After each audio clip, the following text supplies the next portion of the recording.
Samantala, nadiskubring paraan na makakatulong sa mga magsasaka na gumamit umano ng diamonds upang makatipid at mapadali ang paggawa ng fertilizers. Isa na itong alternatibong magagamit ng mga farmers upang lalong umunlad ang kanilang lupaing sinasaka. Muli, si Jackie Sai para sa detalye.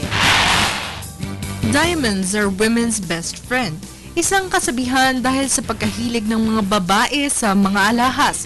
Ngunit sa pagkakataong ito, diamonds are a farmer's best friend. Ito ang natuklasan ni Wisconsin-Madison chemist Robert Hammers upang makagawa ng fertilizer na makakatulong sa mga magsasaka. Matagal nang pinag-aaralan ng mga scientists ang pinakamadali at pinakamatipid na paraan upang magawang ammonia ang nitrogen, isang proseso na kinakailangan para makagawa ng fertilizer. Natuklasan ni Hammers ang silbi ng ground-up industrial diamonds bilang isang matipid na paraan upang gawin ang prosesong kinakailangan ng fertilizer. Nilagyan ng hydrogen coating ang diamonds at winisikan ito ng tubig, kung saan pinaliguan ng mga ito sa presensya ng light na naglalabas ng electrons na kumakapit sa tubig. Ito ngayon ang nagsisilbing reactant kapag na-expose sa nitrogen. Ang produkto nito ay ang ammonia.